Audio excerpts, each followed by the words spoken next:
Hi పిల్లలు, మీకోసం ఈరోజు నేను ఒక చక్కని కథను తీసుకొని వచ్చాను. ఆ కథ పేరు ఏంటంటే ఉపాయము. చూడండి, నేను ఆ కథను చదివి వినిపిస్తాను, మీరు చక్కగా వినండి. ఒక నదీ తీరాన ఒక పెద్ద చెట్టు ఉండేది.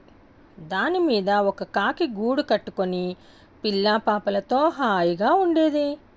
కాకి తన పిల్లలకై ఆహారము తీసుకొని రావడానికి వెళ్ళినప్పుడల్లా ఆ చెట్టు కింద ఉన్న పుట్టలోని పాము చెట్టుపైకి పాకుతూ పోయి కాకి గూటిలోని గుడ్లను చిన్న చిన్న పిల్లలను తింటూ ఉండేది.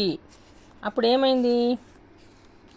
ఆ విషయము తెలుసుకున్న కాకి చాలా విచారించి అంటే బాధపడ్డది. పాము పీడను వదిలించుకునే ఉపాయంను ఆలోచించింది. ఏం చేసింది ఆలోచించి? ఒకరోజు అక్కడికి దగ్గరలో ఉన్న రాజుగారి అంతఃపుర స్త్రీలు తమ నగలను తీసి గట్టున పెట్టి సరస్సులో స్నానం చేసి రావడాన్ని కాకి చూసింది. కాకి ఆ నగలలోని ఒక హారంను ముక్కున కరుచుకొని పైకెగిరింది. అది చూసిన రాజభటులు దానిని వెంబడించారు. ఎందుకు వెంబడించారు? రాణిగారి హారాన్ని అది తీసుకొని పోయింది కాబట్టి రాజభటులు దాని వెంటపడ్డారు. వారు చూస్తుండగా కాకి ఆ హారాన్ని పాము పుట్టలో వేసింది. భటులు పుట్టను తవ్వి పామును చంపి హారాన్ని తీసుకున్నారు.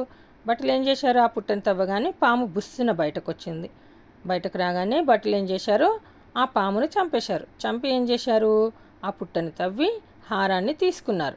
దానితో కాకికి పాము పీడ తొలగిపోయింది. చూశారా కాకి ఎలా పాము పీడను వదిలించుకుందో?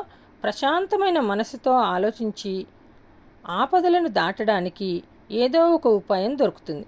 ఉపాయంతో ఎంతటి అపాయాన్నైనా దాటవచ్చని తెలిసిందా బాలలు? ఇప్పుడు మీకు ఇది మన స్టోరీ.